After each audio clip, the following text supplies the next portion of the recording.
番組はくつろぎと心の触れ合いをお届けする日本タバコの提供でお送りします。どうも今日はわざわざお忙しいところすいませんでした。とんでもないです。楽しいです。何をおめでとう。なんか4時間しか寝てないんですって。ちょっとね、急に撮影が大丈夫？4時間しか寝てない。だからさっき聞きながらいっぱい水飲んだの眠くなって。寝ちゃダメだ。眠たくなっちゃう。僕はね、最初に会った時はね、何を隠そう20年ぐらい前なんだけどさ、ゴールデン街。新宿の今消えようとしてる。はい。知ってるでしょ？知ってます。ゴールデン街に僕と山下洋介と筒井康隆さんと3人でね、飲みに行ったの。それはね、なんで飲みに行ったかっていうと、友達の結婚式の帰りにね、おめでとうのコーラスっていうのをね作って3人でやったわけ。フォーフレッシュマンみたいなやつを、シャバルビルビルビドゥヤシャバルビドゥヤドゥおめでとうってのをやったわけよ。でそれがさ嬉しくてさ、どこの飲み屋でもそれをやってたんです、でそこにね、前田だよね、前田に行ったらさ、徹とそれから唐十郎さんとリレーさんね、その頃まだいた頃もうバリバリの頃で、そこでね、またそこでもおめでとうのコーラスやったわけ、そしたらさ、根津がさ「うるせえな、この野郎いい加減にしろ」って言ったわけ。それでね、2畳ぐらいのね、こうちっちゃなテーブルがあって、そこで飲んだの。ですぐ隣がカウンターででカウンターのところでやったの。背中でかくさうるせえな、日本人のくせにジャズなんかやるなって言うんだよ。だからさ、お前はこの野郎何やってんだって俺が言ったの。したらさ、俺は芝居やってるっていう、日本人のくせに芝居なんかやるなこの野郎って言って喧嘩になりそうになったんだけど、まあまあってこの松の廊下みたいに羽交い締めそこまでの喧嘩になりそうだったんですか？いやもうこっちはもう劇団員の状況劇場のあれだから、唐さんのメールで、唐さんがやるって言ったんだよね。嫌なもんでしょうね。そうでしょ。で本当はこの人はジャズあんま好きじゃないの。いや好きじゃないってことないですけど、あ、そう。聞かないっての好きじゃない。いや聞くといい気持ちだなと思うよ。あ、そうなの？思うけど、本当。俺は学生の頃はジャズ喫茶になってさ、ね、行くとさ、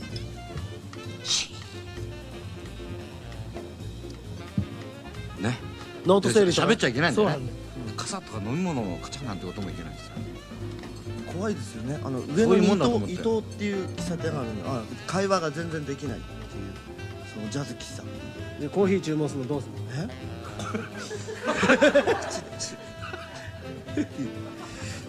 いや怖いですよ。そこかかるのも結構コルトレーンとかアルバート・アイラーとかかかっちゃうからね、みんな暗くなりますよね。そんななりますよね。コルトレーンで俺シャレあんだよ。つまんないけどさ、ジョンっていう犬がいたんだよ。で巻きこう投げて「ジョンコルトレーン」っつってああどっちかなんだよ。コブちゃんはジャズはもうジャズはうちの姉貴の影響なんですよね。うちにヤスハっていうね姉がいましてね、ヤスハからねブラスバンド部に入れって言われたんですよ。で同じ中学校に行ってたもんで強制的ですよね。でその頃ねすごく太ってましたからね、チューバ吹かされたんですね、いきなり偽物みたいな体格で決められちゃう。体格で楽器決められて、でエラ・フィッツジェラルドがその頃姉がレコードを持ってましたね。それからもう怒涛のごとくジャズに流れ込みました、最初に聞いた時どういう感じだったの？なんだこれやと思いましたよね。でツェッペリンとかその頃流行ってたんです。レッド・ツェッペリンっていうバンドが、だからみんなツェッペリンツェッペリンって言ってる頃だったのにね、ルイ・アームストロングなんて言ったら抜いちゃいますからね。